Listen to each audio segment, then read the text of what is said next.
इधर राजवीर एक विला के बाहर पहुंचा। वो विला ज़्यादा बड़ा नहीं था। राजवीर अपनी कार से बाहर आके सीधे विला के अंदर जाता है। उसके गार्ड को देख के किसी में भी इतनी हिम्मत नहीं होती है कि वो राजवीर को रोक सके। राजवीर सीधा विला के अंदर जाते हुए बोला, मुझे लगा था कि पिछली बार जो हुआ है उससे आप सबक लेके दोबारा कोई गलत हरकत नहीं करेंगी, लेकिन आप तो उससे भी ज़्यादा गिर गई। राजवीर ये सारी बातें एक औरत के सामने आके बोला। जैसे ही उस औरत ने राजवीर की बातें सुनी, उसके पैरों तले से जैसे ज़मीन ही निकल गई हो। उसे नहीं लगा था कि राजवीर को इतनी जल्दी उसके बारे में पता लग जाएगा। उसे तो सारा प्लान परफेक्ट बनाया था। तभी राजवीर के पीछे आ रहे समर और मिहिर भी अंदर आ जाते हैं। मिहिर अंदर आते हुए सामने देखता है और शौक हो जाता है। उसे लगा नहीं था कि ये औरत करेगी। मिहिर के मुंह से एक एक शब्द निकलता है, बुआ जी। मिहिर अपने सामने अपनी बुआ को, तारा जी को देख के शौक होता है। उसे नहीं लगा था कि ये सब उन्होंने किया है। वो क्यों अपने ही परिवार के बच्चे के साथ ऐसा करेगी। तभी राजवीर बोला, आपको क्या लगा था आप इतना सब करें लेंगी और मुझे पता भी नहीं चलेगा। सारा प्लान तो अच्छा था आपका, लेकिन एक गलती कर दी। मोहरे थोड़े कम जोर चुन लिए, जो अपना दाव ठीक तरीके से नहीं खेल पाए। तू ये क्या बोले जा रहे हो राजवीर? और ये सब क्या है? इतने बॉडीगार्ड क्यों लगा रखा है मेरे घर में? तारा जी ने अनजान बनते हुए कहा। राजवीर उसने इस नाटक को अच्छे से समझ रहा होता है। तभी राजवीर आगे आकर सोफे पर बैठते हुए एक गार्ड को कुछ इशारा करता है। राजवीर का इशारा मिलते ही वो गार्ड एक वीडियो प्ले करता है। उस वीडियो के देख के तारा जी के होश ही उड़ जाते हैं और चिल्लाते हुए राजवीर से बोली, राजवीर मेरे बेटे को छोड़ दो, उसने तुम्हारा क्या बिगाड़ा है? बिगाड़ा तो मीसा और मिहिर ने भी, आपका कुछ नहीं था। फिर ये सब करने से पहले आपने उनके बारे में क्यों नहीं सोचा? ये क्यों सोचा कि इतनी तकलीफ़ होगी उनको इन सब से? अपने ही परिवार के खिलाफ साजिश करते हुए आपका दिल कैसे मान गया? राजवीर ने भी चिल्ला के कहा। राजवीर की आवाज़ में इतना गुस्सा था कि आज समर को भी देख के थोड़ा सा डर लगता है। वही मिहिर अभी भी राजवीर की कही हुई बात का मतलब समझने की कोशिश करता है कि राजवीर ने ऐसा क्यों कहा है कि तारा जी ने मीसा के साथ साथ उसके साथ भी गलत किया है। राजवीर को रौबदार आवाज़ से तारा जी अपने पैरों बैठे हुए रोने लगी और राजवीर से बोली, प्लीज़ राजवीर, तुम ऐसे नहीं थे, मेरे बेटे को छोड़ दो। इन सब में उसकी कोई गलती नहीं है, सब मैंने किया है। मैं मानती हूँ कि वो मैं ही थी जिसने सोनिया को मिहिर के पास भेजा था। उसे मारने वाली भी मैं ही हूँ और मैंने ही मीसा को ब्लैकमेल किया। ये सब मैंने उस दिन का बदला लेने के लिए किया था। उस मुझे मेरे ही घर से बेइज्जत करके निकाला दिया गया। मेरे पति को भी इस बात पे मेरे से गुस्सा थे कि मेरी वजह से इतना नुकसान हुआ है। बाद में इन सब का बदला मैं तुमसे लेना चाहती थी, इसीलिए मैंने तुम्हारे परिवार में फूट डालनी चाहिए। तारा जी ने अपने किए हुए सारे कारनामों को कबूल कर लिया था। मिहिर को तो जैसे अपने कानों पर विश्वास ही नहीं हो रहा था। जिस लड़की से उसने इतना प्यार किया कि उसके लिए अपने भाई से लड़ गया, वो एक धोखेबाज थी और उसकी ज़िंदगी में आई हो उसे उसके परिवार से अलग करने के लिए ही थी, और कहीं ना कहीं वो कामयाब भी हो गई। मिहिर एकटक कभी राजवीर को तो कभी तारा जी को देखे जा रहा था। उसे समझ ही नहीं आता है कि वो अब कैसे रिएक्ट करे। जब राजवीर देखता है कि तारा जी ने सारी सच्चाई कबूल ली है, तो वो उस गार्ड को इशारा करता है और तारा जी के बेटे को छोड़ने के लिए बोलता है। फिर राजवीर तारा जी को देखते हुए बोला, आँच पड़े तो कांच भी पिघलता है। उसी तरह जब बात अपनों पे आती है तो कितना भी बड़ा अपराधी क्यों ना हो, अपने गुनाह कबूल कर ही लेता है। मैंने आपको पहले भी एक मौका दिया था और बाद में भी, लेकिन ये सब करके आपने अपने लिए खुद जेल के दरवाजे खोल लिए हैं। राजवीर ये बोल के समर को देखते हुए बोला, पुलिस को कॉल करो और इन्हें अरेस्ट करवाओ एंड मेक श्योर ये बाहर ना आ पाए। ये बोल के राजवीर उस विला से बाहर आके अपनी कार में बैठ जाता है। आज उसने रिश्तों का एक अलग ही रूप देखा। किस तरह से इंसान अपने ईगो में आके गलत राह पे चल जाता है, उसे खुद ही पता नहीं चलता है। ताराजी के साथ भी यही हुआ। अपने जूते इज्जत का बदला लेने के लिए उन्होंने एक मासूम लड़की के जज्बात का फ़ायदा उठाया और एक सच्चे लड़के के दिल को कुचल के रख दिया। ये सभी अपराध ऐसे हैं जिसकी कोई माफ़ी नहीं है। इंसान अपने अहम में इतना अंधा हो जाता है कि अपनों के साथ भी गलत करने से बाज नहीं आता है। वहीं दूसरी तरफ इसकी और मिसा बैठे हुए थे। मिसा को थोड़ा सिर में दर्द लग रहा था तो वो लेट जाती है और इसकी उसके पास ही होती है। उन्होंने घर में किसी को भी कुछ नहीं बताया था, इसीलिए किसी को भी मिसा की कंडीशन के बारे में नहीं पता होता है। वहीं थोड़ी देर में राजवीर की कार सिंघानिया हाउस में एंटर होती है और राजवीर कार से बाहर आके सीधे घर में जाता है। इस वक्त लिविंग रूम में पूरी तरह से खाली था, वहाँ पे कोई नहीं था। तो राजवीर ऊपर जाता है। उसे पता होता है कि इस वक्त इसकी मिसा के रूम में होगी और उसे भी मिसा को भी ये बताना था कि अब चिंता की कोई बात नहीं है। राजवीर सीधा चलते हुए मिसा के रूम में आता है और देखता है कि मिसा बैठे हुए अपने फ़ोन में कुछ देख रही है और इसकी उसके बगल में सो रही है। ये देख राजवीर अंदर आते हुए मिसा से बोला, ये कब से सो रही है? राजवीर की बात पे मिसा एक बार इसकी को देखी और राजवीर से बोली, बस अभी थोड़ी देर पहले। फिर रुक राजवीर से बोली, भाई कुछ पता चला? हाँ, अब सब ठीक है। जिसने ये किया वो जेल में है। अब तुम्हें चिंता करने की कोई ज़रूरत नहीं है। राजवीर ने मिसा के सिर पे हाथ रखते हुए बोला। राजवीर की इस बात पे मिसा की आंखों में चमक आ जाती है और वो खुशी से बोली, सच में भाई? ये सुन राजवीर हाँ में गर्दन हिला देता है और मिसा जल्दी से उसके गले लग जाती है। मिसा की आवाज़ से इसकी को अभी अभी सोई थी उसकी भी नींद खुल जाती है और राजवीर को देखते हुए वो बोली, राजवीर आप आ गए, क्या हुआ है, कुछ पता चला? इसकी की बात पे राजवीर कुछ बोलता उससे पहले ही मिसा बोल पड़ी, हाँ इसकी उसका पता चल गया और वो अब जेल में है। ये सुन इसकी भी खुश हो जाती है और फिर राजवीर से पूछा, किसने किया ये? इसकी का ये सवाल सुन के राजवीर उन्हें नहीं बताना चाहता था कि ये सब बुआ जी ने किया है। इसीलिए राजवीर बोला, ये छोड़ो, अब सब ठीक है, आगे के बारे में सोचो। राजवीर को बात बदलता देख इसकी और मिसा दोनों ही समझ जाते हैं कि राजवीर नाम नहीं बताना चाहता है, इसीलिए दोनों उससे आगे कुछ नहीं पूछते हैं। मिसा फिर से राजवीर के गले लग जाती है। ये देख इसकी बोली, मैं भी। ये बोल वो भी आके राजवीर के गले से लग जाती है। दोनों ही खुश थे और उन्हें खुश देख राजवीर भी सारी बात भूल के खुश हो गया। राजवीर मिसा को इसकी को वहीं छोड़ के अपने रूम में आ जाता है और बाथरूम में जाके शावर लेने लगता है। साथ ही आज जो भी हुआ वो सब राजवीर के दिमाग में चल रहा होता है।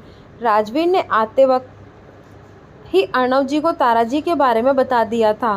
राजवीर कभी अपने फैमिली मेम्बर्स को कोई नुकसान नहीं पहुंचाना चाहता था, लेकिन उसे क्या पता था कि उसके ही परिवार में एक आस्तीन का सांप है। लोग कहते हैं कि ज़मीन पे चलने वाले सांप तो कभी कभी लोगों को छोड़ भी देते हैं, लेकिन आस्तीन में पलने वाले सांप किसी को नहीं छोड़ता है और आज राजवीर ने सब अपनी आंखों से देख लिया। थोड़ी देर बाद राजवीर शावर लेके बाहर आता है। उसने कॉस्टली लोअर और टी शर्ट पहनी हुई थी। राजवीर सोफे पे बैठता है कि तभी उसे रूम का गेट खुलता है और मिहिर अंदर आता है। राजवीर मिहिर को देखते हुए बोला, क्या हुआ? मिहिर राजवीर के सामने अपने घुटने बैठ जाता है और अपने कान को पकड़ के बोला, आई एम सॉरी भाई। राजवीर ये देख के मिहिर के सिर पे हाथ रख के बोला, तुम्हें थोड़ी ना सच का पता था, उठो, ऐसे अच्छे नहीं लग रहे हो। सभी ने तो बताने की कोशिश की लेकिन मैंने ही किसी की बात नहीं सुनी, मिहिर ने कहा। राजवीर को उठा के उसे सोफे पे बिठा दिया और फिर उससे बोला, ज़िंदगी में कई बार ऐसा होता है, लेकिन जब वक्त गुजर जाता है तो सारी सच्चाई साफ साफ देखने लगती है। फिर थोड़ी देर रुक के राजवीर बोला, अब अपनी पढ़ाई पे ध्यान दो, बहुत दिन से तुम देवदास बन के बैठे रहे हो।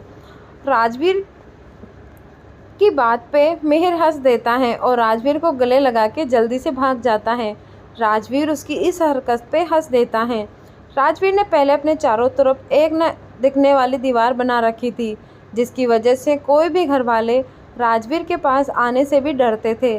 किसी को पता नहीं होगा कि राजवीर का क्या मूड है, पर जब से इसकी उसकी ज़िंदगी में आई है, राजवीर के लिए जैसे सब कुछ बदल सा गया। राजवीर पहले भी अपने घर वालों की चिंता करता था, पर अब कभी किसी को पता नहीं चलने देता था, लेकिन इसकी के आने के बाद राजवीर अपने इमोशन शो करने लगा था।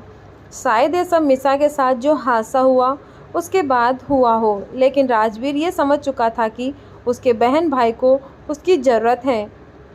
वो राजवीर से उसका प्यार चाहते हैं। वो चाहते हैं कि राजवीर एक बड़े भाई की तरह उन्हें प्यार करे और प्रोटेक्ट करे।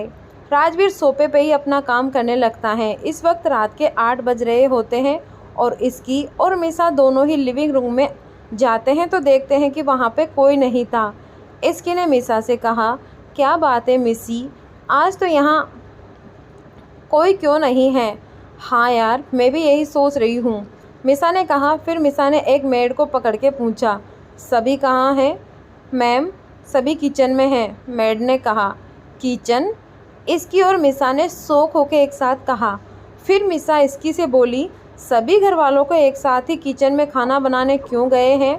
हाँ यार, आज तो मैं भी नहीं गई हूँ कि कोई मेरी हेल्प करने आए, इसकी ने कहा। चल देखते हैं, मिसा बोली।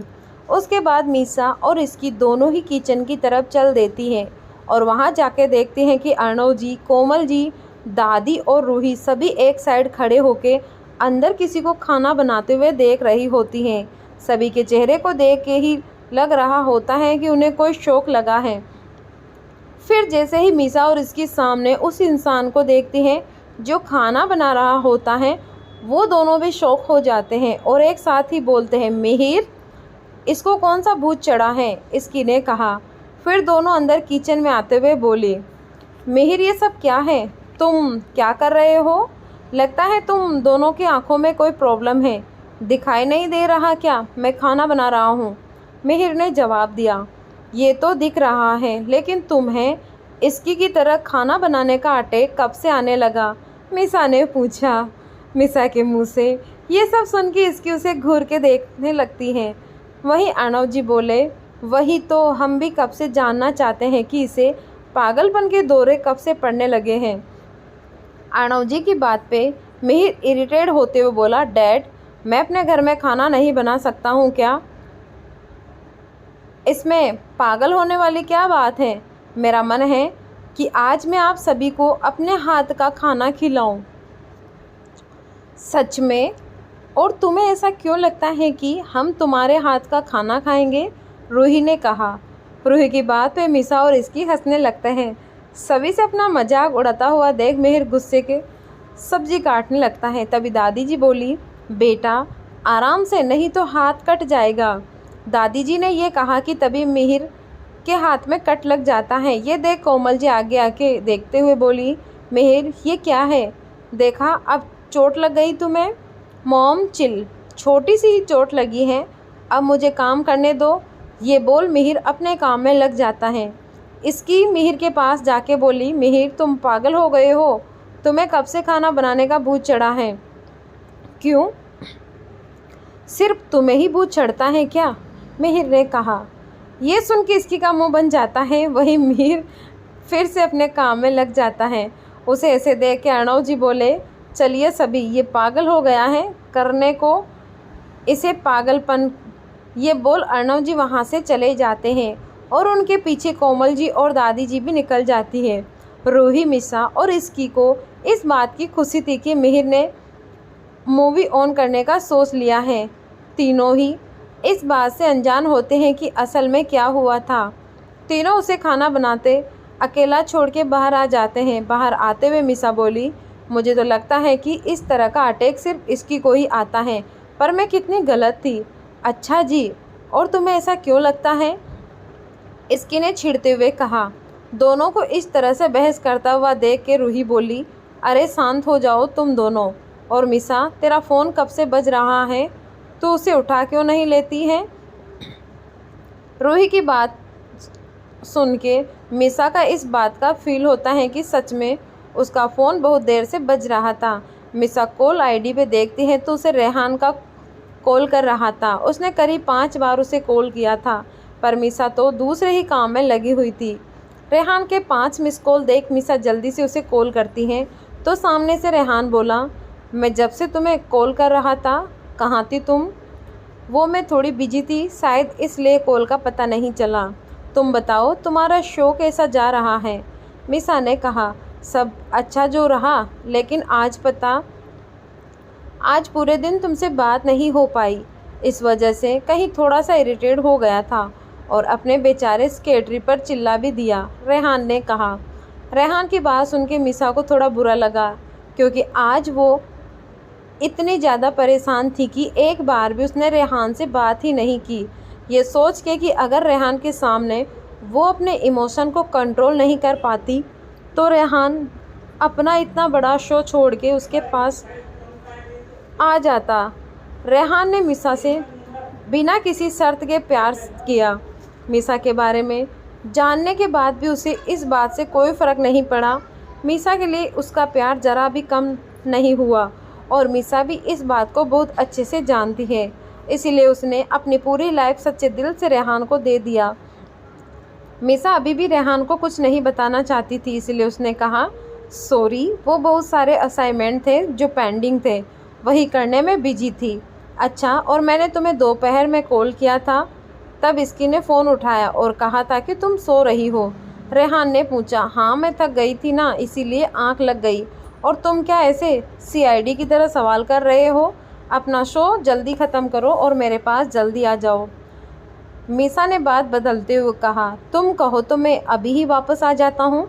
रेहान ने फ्लर्ट करने के अंदाज में कहा, जी नहीं, उसकी कोई ज़रूरत नहीं, आप आराम से अपना शो करें, उसके बाद ही यहाँ आना, वरना यहाँ आपके लिए नो एंट्री। मिसा ने कहा। रेहान ये सुन के हंसते हुए बोला, अच्छा जी, नो एंट्री? अगर मैं सामने आ जाऊं तब क्या खुद को मेरे पास आने से रोक लोगी? जी हाँ, मैं रोक लूँगी, इसीलिए तुम अपना सोचो, तुम खुद को कैसे रोकोगे? इसीलिए बोल रही हूँ, अच्छे से सो करके आना, वरना मत आना। मिसा ये बोल के फ़ोन रख देती है। मिसा रेहान से बात करते हुए अपना रूम में आ जाती हैं। जब वो फ़ोन रखती है तभी उसकी आँख में से एक आंसू उसके गाल पे गिर जाता है और खुद से बोली, जल्दी आ जाओ रेहान। वहीं इसकी अपने रूम में जाती हैं और देखती हैं कि राजवीर अपनी फ़ाइल में खोया हुआ है। ये देख इसकी उसे डिस्टर्ब नहीं करती है और अपने नाइट ड्रेस को लेकर बाथरूम में चली जाती हैं। कुछ देर बाद इसकी चेंज करके आते हुए बोली, राजवीर आप डिनर करने नीचे जाएंगे? इसकी की आवाज़ सुन के राजवीर अपने फ़ाइल में ही रहता है और बोला, मुझे अभी काम है, मैं रूम में ही डिनर कर लूँगा। ये सुन इसकी राजवीर के पास आके बैठते हुए बोली, मुझे लगता है कि आपको नीचे चल के डिनर करना चाहिए, क्योंकि आज का डिनर मिहिर बना रहा है। ये बोल इसकी हंसने लगती है। राजवीर इसकी को देख के बोला, फिर तो मुझे बाहर से ही खाना ऑर्डर करना चाहिए। इसकी को नहीं लगा था कि राजवीर ऐसा कुछ रिप्लाई करेगा, इसीलिए इसकी हंसते हुए बोली, बेचारे मिहिर को पता चलेगा कि आपने ये बोला है तो उसे सच में बहुत बुरा लगेगा। राजवीर इसकी को हंसता हुआ दिखता है। उसे अपनी पूरी ज़िंदगी में एक यही चीज़ थी जो बहुत सुकून देती थी। इसकी का हंसता हुआ चेहरा राजवीर अपने हाथ आगे करके इसकी को अपने करीब खींचते हुए बोला, मेरे पास रात के डिनर के लिए एक और अच्छा आइडिया है। राजवीर की बात सुन के इसकी कंफ्यूज होके उसे देखने लगती हैं और राजवीर की बातों का मतलब समझने की कोशिश करती हैं। जैसे ही इसकी को राजवीर की बातों का मतलब समझ में आता है, वो शर्माते हुए बोली, राजवीर आप? इसकी के बाकी के शब्द उसके मुंह में ही रह जाते हैं और राजवीर उसे किस करने लगता है। इसकी को जब किस का एहसास होता है तो वो अपनी आंखें बंद कर लेती हैं और राजवीर के किस को रिस्पॉन्स करने लगती हैं। कुछ देर बाद राजवीर उसे छोड़ता है और फिर इसकी की गर्दन को किस करने लगता है। इसकी भी उसके साथ मदहोश होते जा रही थी और उसकी बॉडी गर्म होने लगती थी कि तभी राजवीर को छोड़ के बोला, चलो चल के डिनर करते हैं। राजवीर की इस हरकत पे इसकी उसे घूर के देखती है तो राजवीर इसकी के कान के पास जाके बोला, ऐसे मुझे क्यों देख रही हो? डिनर में मुझे खाने का मन है क्या? बिल्कुल भी नहीं, मुझे ज़्यादा चर्बी वाला मांस खाने की आदत नहीं है, इसकी ने कहा और वहाँ से गुस्से से चली जाती है। राजवीर हंसते हुए उसे देखता है और फिर अपनी फ़ाइल को बेंड करके वो भी नीचे डिनर के लिए चला जाता है। सभी लोग राजवीर को देख के खुश हो जाते हैं। तभी मिहिर किचन में ख़राब हालत में बाहर आता है और वहीं सोफे पर लेट के बोला, हाय, ये बहुत थका देने वाला काम है। मॉम, आप कैसे कर लेती हो? ये थका देने वाला काम है? जी नहीं, अभी हम जो करेंगे बिना चबाए तुम्हारे खाने को निगलने वाला सबसे बड़ा थकाने वाला काम है। मिसा ने मिहिर का मजाक उड़ाते हुए कहा। मिसा की बात पे मिहिर का मुंह बन जाता है और वैसे ही हुआ। तुम मुझसे जलती हो? ये बात तो मुझे 5 साल की उम्र में ही पता चल चुकी थी, जब मेरी फेवरेट कार तोड़ी थी तुमने। ओह हेलो, शुरुआत किसने की थी लड़ाई की? पहले खुद आए थे मेरे पास लड़ने के लिए, और जब हार गए तो मेरी ड्रेस ख़राब कर दी थी। मिसा ने भी गुस्से से कहा। जी नहीं, सच तो ये है कि वो तुम थी जिसने मुझे गुस्सा दिलाया था मेरा फेवरेट कार्टून चैनल चेंज करने। कितने प्यार से मैं अपना टॉमी एंड जेरी देख रहा था और तुम्हें पता नहीं कौन सा शो देखना था। मिहिर ने कहा।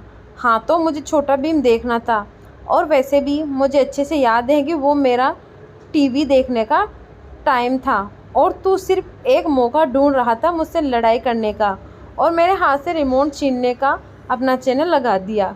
सच तो ये है, मैं बहुत प्यार से टीवी देख रही थी और तुम थे जो जानबूझ के मेरे पास लड़ाई करने के लिए आए थे। क्यों? मैंने तेरी शिकायत टीचर्स जो कर दी थी जब तू होमवर्क करके नहीं गए थे, मिसा ने कहा।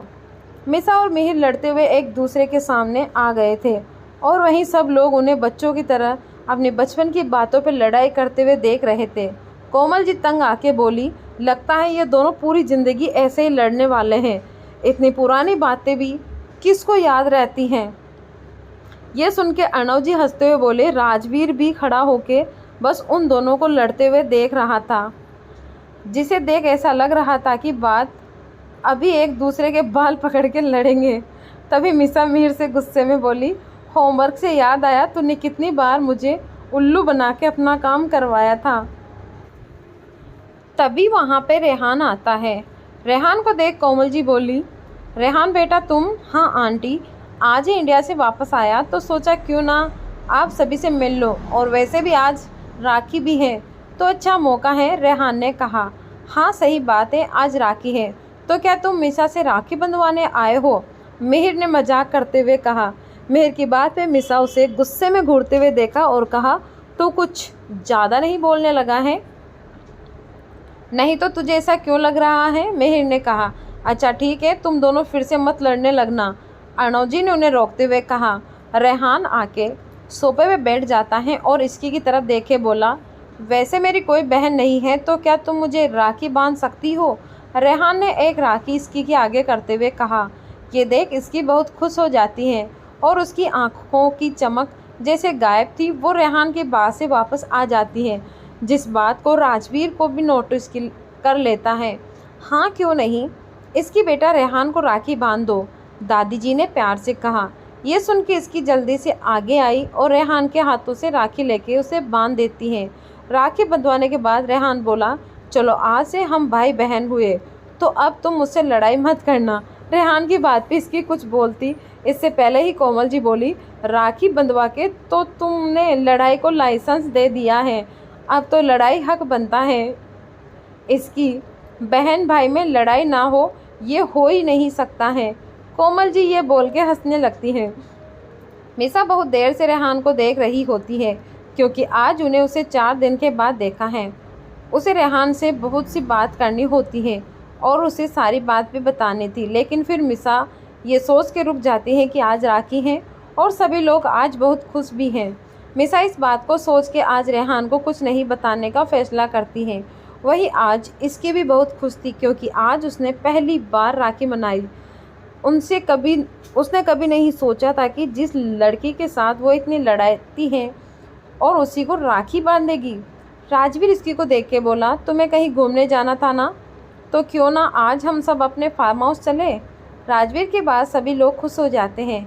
फिर राजवीर आगे बोला, वैसे भी अभी कुछ दिन की छुट्टी है तो हम वहाँ रह भी सकते हैं। हाँ भाई ये बेस्ट आइडिया है, मिहिर खुश होके बोला।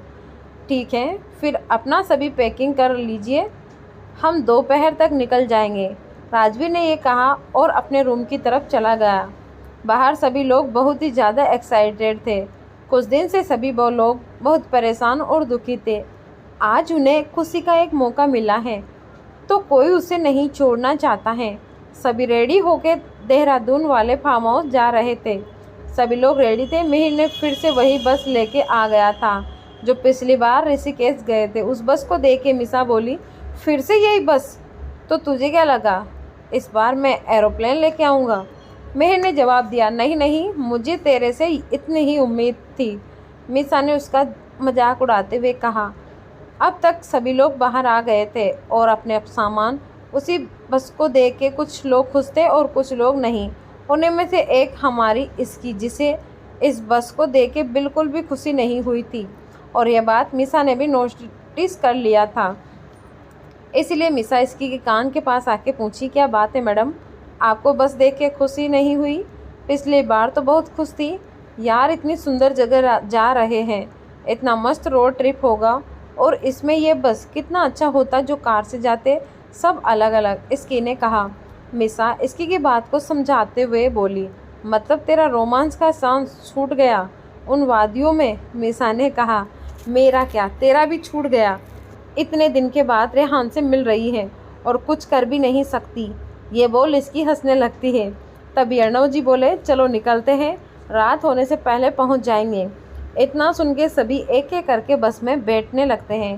राजवीर सबसे एंड में आता है और सबसे पीछे वाली सीट पे जाके बैठ जाता है। इसकी भी उसके पास आके बैठते हुए बोली, कभी कभी आपके दिमाग में माइंड ब्लोइंग आइडिया आता है। कभी कभी? राजवीर ने इसकी को घूर के देखते हुए बोला। इसकी अपनी बात को बदलते हुए बोली, मतलब ऐसे घूरने वाले आइडिया, मतलब ऐसे घूमने वाले टाइम। ये बोल वो चुप हो जाती है और बाहर की तरफ देखने लगती है जिससे राजवीर को अवॉइड कर सके। जैसे कोई बच्चा शरारत करने के बाद अपने बड़े को अवॉइड करता है जिससे डांट न पड़ जाए। राजवीर 2 मिनट इसकी की तरफ देखता है, फिर वापस सामने देखते हुए बोला, तुम चलो फिर तुम्हें बताता हूँ। राजवीर की बात पे इसकी उसे देख के बोली, मेरी क्या गलती है? वो तो गलती से मुंह से निकल गया ना, आप ऐसे कुछ भी सोचने रहते हो।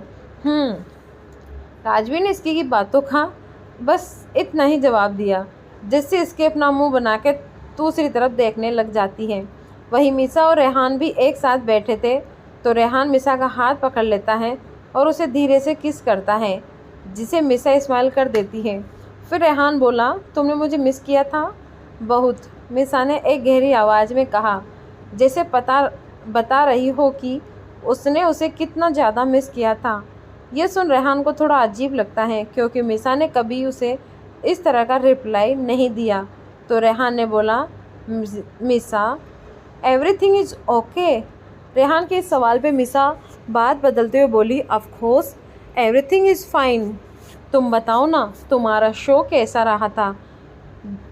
एकदम बिंदास। तुम्हें पता है सभी लोग पागल हो गए थे मेरी परफॉर्मेंस से, रेहान ने एक्साइटमेंट से कहा। रेहान मिसा को सारी बात ऐसे बताने लगा जैसे कोई छोटा बच्चा हो। मिसा भी उसे उतनी ही खुशी से सुन रही होती है। वहीं रूही भी समर के साथ ही बैठी हुई थी लेकिन उसे नींद आ जाती है जिस वजह से वो समर के कंधे पे सिर रख के सो रही थी। नींद में होने की वजह से उसके बाल बार बार उसके फेस पे आ रहे होते हैं। समर उसे अपने हाथों से हटा देता है और प्यार से रूही को देखने लगता है।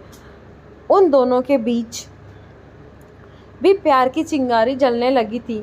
बस हमारा बेचारा मिहिर ही अकेले बैठा हुआ था, लेकिन उसके दिन एक सुकून था कि अब सब ठीक है और अब उसकी किस्मत में प्यार होगा तो उसे ज़रूर मिलेगा। इन सब से मिहिर का प्यार पैसे विश्वास नहीं जाता था। शायद इसका कारण उसके आसपास के लोग हैं जिसे देख उसे अभी भी इस बात की यकीन होता है कि जिस दुनिया में अभी भी सच्चा प्यार जिंदा है बस सही वक्त आने पे ही मिलेगा। वहीं दूसरी तरफ तंज ने भी अपनी बहन से राखी बंधवा ली थी और आज भी अपने ऑफिस गया था। उसे देख के देव उसे मन ही मन कोस रहा था कि आज छुट्टी वाले दिन भी उसे ऑफिस बुला लिया। आज सारे लोग अपने घर में एंजॉय कर रहे होते हैं, वहीं देव काम कर रहा है। ये सोच सोच के ही उसे गुस्सा आ रहा होता है, पर बेचारा अपने मन में गाली देने के अलावा कर भी क्या सकता है। तंस कैसे भी करके अपना सारा काम ख़त्म कर लेना चाहता था, क्योंकि बहुत जल्दी उसे डैड इंडिया आ रहे हैं और अगर उन्हें कुछ भी कमी दिखी तो इस बार पता नहीं वो तंस को कहाँ भेज देंगे। यही बात सोच सोच के तंस का दिमाग ख़राब हो रहा है। तो कहाँ इसकी को इम्प्रेस करने के पीछे था और कहाँ खुद अपनी ही लग गई। जल्दी काम ख़त्म करने का एक और कारण था, वो ये है कि काम ख़त्म होने के बाद उसके पास थोड़ा टाइम होगा इसकी से मिलने का। वैसे भी बेचारे ने बहुत दिन से इसकी को नहीं देखा था। उसका मन इस बात से भी दुख रहा होता है। तंस ने जब भी कुछ चाहा उसे मिल गया, पर यह पहली बार हुआ कि किसी लड़की से उसे सच्चा प्यार हुआ, पर वो किसी और की निकली। लेकिन तंस उसके ऊपर गिव अप करना चाहता है। उसने सोच लिया कि ये उम्र तो इसकी के नाम ही होगा। अगर कभी ऊपर वाले को दया आती है तो शायद किसी जन्म में उसे इसकी मिल जाए। अपने कॉलेज के टाइम में तंस ने बहुत मज़े किए थे और बहुत से कांड भी किए थे, जिस वजह से उसके डैड ने उस पर पाबंदी लगाना शुरू कर दी। लेकिन तंस जब भी नहीं सुधरा तो उसे स्ट्रिक्ट ऑर्डर से साथ में इंडिया भेज दिया। तंस जब से यहाँ आया है उसके साथ एक ही बहुत अच्छी चीज़ हुई है और वो है इसकी से उसका टकराना, जो पहली बार राजवीर के ऑफिस में ही इसकी से मिला था और तभी से उसका दीवाना हो गया था। पर कभी भी बेचारे ने नहीं सोचा था कि वो राजवीर के साथ ही होगी, जिसका नतीजा आज उसे भुगतना पड़ रहा है। देहरादून जिले का मुख्यालय है, जो भारत की राजधानी से 230 किलोमीटर दूर घाटी में बसा हुआ है। देहरादून नगर पर्यटन, शिक्षा, स्थापत्य, संस्कृति और प्राकृतिक सौंदर्य के लिए प्रसिद्ध है। रात के करीब 8 बजे सभी लोग अपने फार्म हाउस में पहुंच जाते हैं। सफ़र से थोड़ा थक भी जाते हैं, इसीलिए सभी जल्दी से घर के अंदर जाते हैं। ये फार्म हाउस एक बहुत बड़ी ज़मीन पे बना हुआ है और चारों तरफ सुंदर वादियों से घिरा हुआ है। चारों तरफ कुदरत ने अपना करिश्मा फैलाया हुआ है। सभी अंदर जाते ही एक एक रूम ले लेते हैं। इसकी जिस रूम में जाती हैं वो रूम 2 तरफ की दीवारों शीशे की होती हैं, जिससे बाहर की सुंदर वादियों को देखा जा सकता है। ये देख इसकी खुशी से इस तरफ जाके बाहर देखती हैं और बोली, वाओ ये कितना प्यारा है। तभी राजवीर पीछे आके इसकी को अपनी बाहों में लेते हुए बोला, हाँ। इसकी राजवीर की तरफ पलटते हुए बोली, आप मुझे यहाँ पहले भी तो ला सकते थे ना। हाँ, लेकिन अभी का मौसम अच्छा है इसीलिए अभी ले आया, राजवीर ने कहा। आई लव यू, इसकी राजवीर के गले लगते हुए बोली। इस पर राजवीर स्माइल करते हुए बोला, लव यू टू। अच्छा चलो अब चेंज कर लो, यहाँ थोड़ी ठंड भी है, वैसे भी रनिंग सीजन है।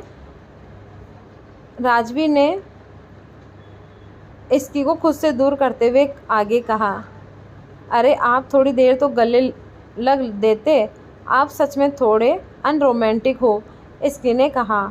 इसकी की बात पे राजवीर अपनी एक आईब्रो उठा के बोला, तुम्हारे में अभी भी ऐसी बोलने की हिम्मत है। राजवीर की बात पे इसकी कुछ नहीं बोलती है और जल्दी से अपने कपड़े लेके बाथरूम की तरफ भागने लगती हैं, जिसे देख राजवीर ने थोड़ा ऊंची आवाज़ में कहा, आराम से, पैर अभी भी ठीक नहीं हुआ है। इसकी जल्दी से बाथरूम में चली जाती हैं और राजवीर अपने हाथ में ईमेल चेक करने लगता है। कुछ देर बाद सभी लोग रेडी होके बाहर हॉल में आते हैं तो मिहिर बोला, हम यहाँ मस्ती करने आ गए, न कि बस बैठने।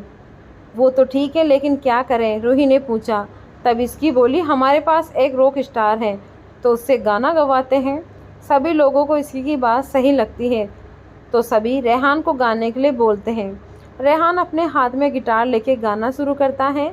2 दिल मिल रहे हैं चुपके चुपके, सबको हो रही है खबर चुपके चुपके, सांसों में बड़ी बेकरारी, आँखों में कहीं रत जगे, कभी कहीं लग जाए दिल तो कभी कहीं फिर दिल न लगे। ये सॉन्ग इस वक्त समर और रूही के लिए बिल्कुल सही जा रहा होता है। दोनों को ही इस बात की खबर नहीं कि वो कब एक हो रहे हैं। ऐसे भोले बनकर बैठे हैं जैसे कोई बात नहीं। गाना ख़त्म होने के बाद सभी लोग क्लैपिंग करते हैं। और इसी के साथ थोड़ी मस्ती के और फिर डिनर करके सभी सोने चले जाते हैं। आज का दिन ट्रैवलिंग का था और रात के 12 भी बज चुके होते हैं, इसीलिए अब सभी सोने के लिए चले जाते हैं क्योंकि कल सुबह सभी को घूमने के लिए जाएंगे। सभी की रात बहुत सुकून भरी थी क्योंकि वो जिससे प्यार करते हैं वो उसके पास है और सभी घर वाले खुशी हैं। अभी किसी को किसी बात की कोई चिंता नहीं है। परिवार के साथ वक्त बिताने का यही फ़ायदा होता है कि इंसान अपने सारे दुख और प्रॉब्लम को कुछ देर के लिए भूल जाता है और खुशी के पल बिताता है। नेक्स्ट डे हॉस्पिटल में कार्तिक आराम से सो रहा होता है कि तभी उसके वार्ड में एक नर्स आती है और कार्तिक को एक इंजेक्शन देती है। इंजेक्शन की दर्द की वजह से कार्तिक की नींद खुल जाती है और उसे थोड़ा सा अजीब लगता है, इसीलिए वो उस नर्स से पूछा, इस टाइम तो कोई इंजेक्शन नहीं लगता है मुझे। हाँ, मुझे अभी डॉक्टर ने कहा कि ये लगाना है, उस नर्स ने जवाब दिया। लेकिन तुम कौन हो? आज पहले तो कभी भी मुझे अटेंड नहीं किया है, कार्तिक ने पूछा। कार्तिक के सवाल से वो नर्स थोड़ी घबरा जाती है लेकिन अपने एक्सप्रेशन को छुपाते हुए बोली, सर मुझे आज ही अपॉइंट किया गया है आपके लिए, अब आप रेस्ट करिए, मैं बाद में दवाई लेके आऊँगी। ये बोल वो नर्स वार्ड से चली जाती है। लेकिन कार्तिक को अपनी बॉडी में कुछ अजीब सा लगता है और कहीं ना कहीं उसे शक हो जाता है कि उसके साथ कुछ गलत हुआ है। इसीलिए वो एक बटन प्रेस करता है जो कि हेल्पिंग बटन होता है। जब भी कार्तिक को कुछ चाहिए होता है तो वो इस बटन को प्रेस करके नर्स को बुला लेता है। कार्तिक के बटन प्रेस करने के थोड़ी ही देर बाद एक नर्स उसके वार्ड में आई। कार्तिक उससे बोला, डॉक्टर रीत को बुलाओ। कार्तिक अभी किसी से बात में कोई फ़ायदा नहीं और कोई टाइम वेस्ट नहीं करना चाहता था। एक बार सब ठीक हो जाए तो उस नर्स को बाद में भी पकड़ा जा सकता है। यही सोच कार्तिक सिर्फ रीत को बुलाने को बोला। थोड़ी देर में रीत आती है तो कार्तिक को देख के शॉक हो जाती है क्योंकि उसका फेस नीला पड़ने जा रहा होता है। ये देख के रीत जल्दी से उसके पास आके बोली, ये कैसे हुआ, क्या हुआ? पता नहीं, एक नर्स आई और उसने मुझे कोई इंजेक्शन दिया, कार्तिक अपनी लड़खड़ाती हुई आवाज़ में बोला। रीत कार्तिक को देखते ही समझ जाती है कि उसे पॉइजन दिया गया है, इसीलिए वो जल्दी से ट्रीटमेंट स्टार्ट करती हैं और कार्तिक को बेहोश होने नहीं देती है क्योंकि एक बार वो बेहोश हो गया तो उसे बचाना बहुत मुश्किल हो जाएगा। एक तो पहले से ही उसकी बॉडी बहुत वीक होती है, वो इस वक्त पॉइजन को नहीं झेल सकता था। रीत ट्रीटमेंट के साथ साथ कहा, आप प्लीज़ अपनी आंखें खुली रखिए, ऐसे नहीं बंद कर सकते। कार्तिक जैसे तैसे अपनी आंखें खुली रखता है और उसे रीत का चिंता से भरा हुआ चेहरा भी दिखाई देता है जो उसका ट्रीटमेंट तो कर रही होती है और साथ ही साथ उसके लिए चिंता में भी होती है। रीत एक बहुत ही अच्छी और टॉप डॉक्टर है, इस वजह से उसे कार्तिक के शरीर से उस जहर को निकालने में ज़्यादा वक्त नहीं लगता है और किस्मत से कार्तिक को भी पहले ही पता लग गया होता है कि उस इंजेक्शन में कुछ गलत है, तो वो अपने दिमाग का इस्तेमाल से बच जाता है। रीत को जब लगता है कि सिचुएशन अब कंट्रोल में है तो वो कार्तिक को देखती है जिसकी निगाहें रीत पे होती हैं। रीत बोली, अब जहर बाहर है, शरीर से जिसने भी ये जहर दिया है उसने ज़्यादा स्ट्रॉन्ग उसे नहीं दिया, वैसे ये जहर भी काफ़ी था आपकी जान लेने के लिए, शायद इसीलिए ये जहर उसे दिया, बट अब ये आपके शरीर से बाहर है। कार्तिक सिर्फ रीत की बातों पे स्माइल कर रहा था। आज उसके चेहरे पे बहुत चिंता देखा, ऐसा आम तौर पे किसी डॉक्टर के फेस पे नहीं होता है। आज पहली बार रीत के हाथ कार्तिक को इंजेक्शन देने से कांपे, जबकि रीत बहुत ही प्रोफेशनल डॉक्टर है।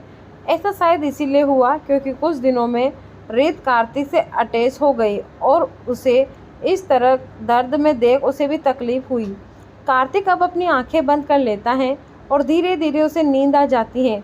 रीत लगातार उसके चेहरे को ही देख रही थी और सोच रही थी कि कोई क्यों और कैसे कार्तिक को मारना चाहता है, जो पहले से इतना बीमार है और इतनी मुश्किल से बचा है, तो भी उसे जिंदा नहीं रखने देना चाहते। इसीलिए कार्तिक के वार्ड के बाहर अपनी टाइट सिक्योरिटी होती है। वहीं देहरादून में राजवीर को अब तक इस अटैक के बारे में पता नहीं चला है। और उसने अपने और भी ज़्यादा गार्ड लगा दिए थे। साथ ही सभी को स्ट्रिक्ट ऑर्डर दिया था कि कार्तिक के लिए सिर्फ कुछ स्टाफ ही लोकेट होगा और वही उसका ध्यान रखेंगे और सारी दवाई अब सिर्फ रीत कार्तिक को देगी। राजवीर को ये सुन के हुए बहुत गुस्सा आया था कि एक लापरवाही की वजह से आज कार्तिक की जान जाते जाते बची। उसने अपने बहुत से गार्ड को सस्पेंड भी कर दिया था। वो अभी अपनी फैमिली के साथ हैं, इस वजह से वो अभी वापस भी नहीं आ सकता है। लेकिन जितना हो सके राजवीर ने सिक्योरिटी टाइट करवा दी थी। तभी इसके पीछे से आते हुए बोली, राजवीर मैं कैसी लग रही हूँ? इसकी की आवाज़ सुन के राजवीर पीछे देखता है तो पता है कि इसकी ने ब्लैक शर्ट और पिच कलर क्रॉप टॉप पहना हुआ था। साथ ही उसके ऊपर लेदर की जैकेट भी रखी थी। उसे देख राजवीर बोला, लग तो अच्छी रही हो, लेकिन जैकेट क्यों लिया? आपने ही तो रात को कहा था कि अच्छे से कपड़े पहन लो, यहाँ ठंड है। इसके ने कहा, अभी लग रही है तुम्हें ठंड? राजवीर ने कहा, अंदर नहीं लग रही, क्या पता बाहर हो, और जब रात हो जाए तो तब तो ये ठंड थी।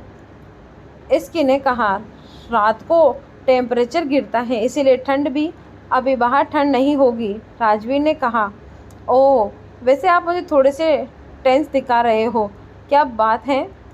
इसकी राजवीर के चेहरे को देखते हुए बोली, कुछ नहीं। राजवीर बस इतना जवाब देता है और इसकी का हाथ पकड़ के बाहर आ जाता है, जहाँ पूरे परिवार के लोग रेडी होते हैं। और सभी अर्णव जी बोले, सभी आ गए तो चलते हैं, पर हम पहले कहाँ जाएंगे? कोमल जी ने पूछा। पहले हम तपकेश्वर टेम्पल जाएंगे, फिर जाजाजी नेशनल पार्क के लास्ट, और मेहर आगे बोला, फिर उसके लिए इसी पहले ही राजवीर बोला, और कहीं नहीं, वो जगह काफ़ी है, टाइम इसमें ही लग जाएगा।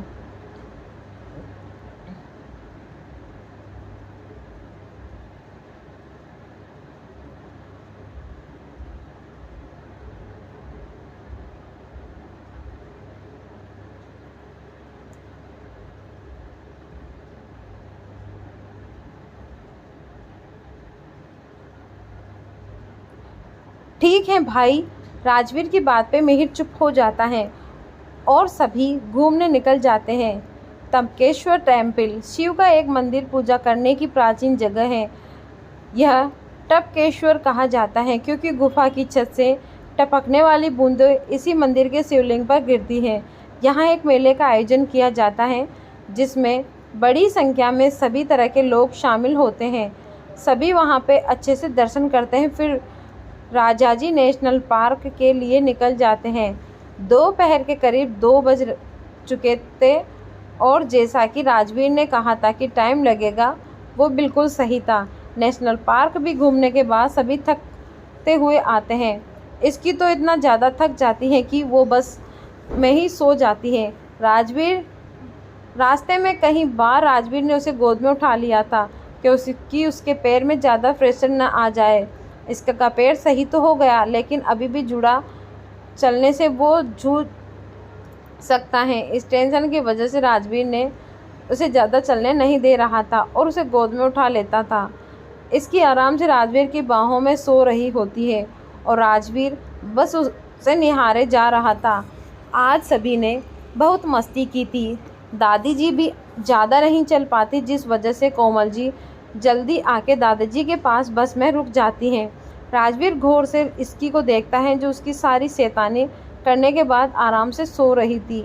आज इसकी को राजवीर से डांट भी बहुत पड़ी, पर फिर भी उसे चैन कहाँ। राजवीर की आंखों से बच के कुछ न कुछ ऐसा कर देती ही थी जिससे उससे गुस्सा आ जाता है। पर जो भी, आखिर में इसकी में राजवीर की जान बचती है, वो कैसे उससे ज़्यादा नाराज़ हो सकता है।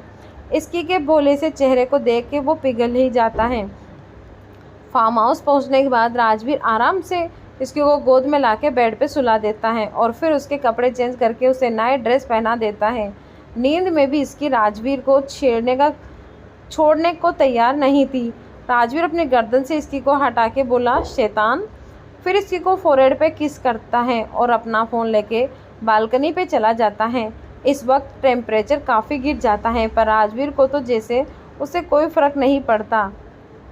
वो फ़ोन लेके कॉल करते हुए बोला, वो नर्स मिली। सामने वाला इंसान जो कि रॉकी होता है वो जवाब देता है, बॉस वो नर्स तो मिल गई, पर यह बोल रॉकी चुप हो जाता है। पर क्या?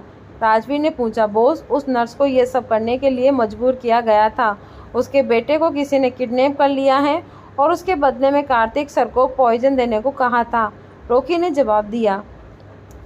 राजवीर खामोशी से रॉकी की बात को सुनता है, फिर बोला, पता करो उसका बेटा है और किसने किडनैप किया है। ये बोल राजवीर फ़ोन रख देता है। राजवीर अच्छे से जानता है कि ये काम किसका, पर वो अभी कोई एक्शन नहीं लेना चाहता है क्योंकि वो चाहता है कि कार्तिक खुद उन सब से अपना बदला ले। कहीं ना कहीं कार्तिक की इस हालत की जिम्मेदार वो भी ही है। रूही का रूम। रूही आराम से अपने बालकनी पे खड़ी होके चांद को देख रही होती है कि तभी समर पीछे से आते हुए बोला, आप नींद नहीं आ रही है? समर की आवाज़ सुनकर रूही पीछे देखते हुए बोली। उसे उनके समर एकदम शॉक हो जाता है। रूही ने कहा, मुझे लगता है कि मुझे तुमसे प्यार हो गया है। रूही के इस सडन कन्फ्यूजन से समर को समझ नहीं आता है कि वो कैसे रिएक्ट करे। तभी रूही के बहुत पास आके बोली, मैंने पहले सोचा कि ये सिर्फ एक अटेंशन होगी, लेकिन नहीं, ये प्यार ही है। तो मुझे तुमसे हो गया है। समर बस खामोशी से रूही की बात को सुन रहा होता है क्योंकि कहीं ना कहीं वो भी रूही से प्यार करने लगा था और उसे नहीं लगा था कि आज रूही ऐसे उसे अपने प्यार का इजहार कर देगी। समर बहुत खुश होता है और जल्दी से आगे आके रूही को गले लगा लेता है। रूही के चेहरे पे स्माइल आ जाती है और वो भी समर को टाइट हक करके बोली, तुम भी मुझसे प्यार करते हो ना? हाँ, बस कभी कहने की हिम्मत नहीं हुई, समर ने कहा। तो रूही उससे अलग होके बोली, ऐसा क्यों? वो तुम राजवीर सर की बहन को हो ना, इसलिए थोड़ी हिचक आ जाती। समर ने मासूम सा चेहरा बना के कहा, अच्छा शादी के वक्त तो नहीं आई थी, रूही ने कहा। तो समर तपाक से बोला, वो तो सर का ही ऑर्डर था ना। रूही समर के कंधे पे मारती है और फिर से उसके गले लग जाती है। थोड़ी देर में उसे अलग होकर समर को किस कर देती है। समर भी रूही के किस को रिस्पॉन्स करता है और दोनों ही एक दूसरे को प्यार से किस कर लिए जा रहे थे। थोड़ी देर बाद समर रूही को अपनी गोद में उठा के बेड पे ले जाता है और फिर से किस करने लगता है। फिर दोनों ही अपने प्यार के आगोश में चले जाते हैं। समर रूही को किस करते करते उसकी नेक पे आ जाता है और फिर पूरे कमरे में उनकी सांसों की आवाज़ गूंजने लगती है। आधी रात के करीब दोनों थक के सो जाते हैं। सुबह का वक्त, सभी ब्रेकफास्ट करके रेडी होते हैं। आज सभी वापस जाने वाले होते हैं। तभी मिहिर बोला, जाने से पहले हम सभी एक जगह और घूम लेते हैं। अगर घूमने गए तो घर पहुंचने में देर हो जाएगी, फिर घर जाकर रेस्ट भी करना होगा, अर्णव जी ने कहा। डैड प्लीज़ एक जगह सिर्फ, मिहिर ने रिक्वेस्ट करते हुए कहा। तो अर्णव जी बोले, ठीक है, सिर्फ एक, लेकिन वो भी पास होना चाहिए और ज़्यादा टाइम नहीं रहेंगे। ठीक है, मिहिर ने कहा। फिर सभी एक लास्ट जगह घूम के वापस घर चले जाते हैं। घर पहुंचते हुए शाम के 5 बज जाते हैं क्योंकि वो सभी दोपहर को निकले थे। घर आते ही इसकी वापस अपने बेड पे जाके बोली, हाय कितना मज़ा आया ना? हाँ, तुमने कुछ ज़्यादा ही मज़ा किया और मेरी जो एक भी बात नहीं सुनी, उसके लिए बताओ क्या पनिशमेंट दूँ? राजवीर ने कहा। पनिशमेंट? इसकी ने चुकते हुए कहा, हाँ पनिशमेंट। अपना जरा सा भी ध्यान नहीं रखा तुमने, राजवीर ने कहा। इसकी राजवीर की बात सुन के प्यार से उसके गले में हाथ डालते हुए बोली, आप थे ना मेरा ध्यान रखने के लिए? हाँ मैं तो था, लेकिन तुमने मेरी बात भी नहीं किसी सुनी, राजवीर ने कहा। फिर राजवीर आगे बोला, इसीलिए कल से तुम सिर्फ कॉलेज जाओगी और घर आओगी और कहीं भी एक वीक तक नहीं जाने वाली हो, राजवीर ने ऑर्डर देते हुए कहा। यह सुन के इसकी का मुँह बन जाता है और उदास चेहरे के साथ बोली, ठीक है, टू बी कंटिन्यू।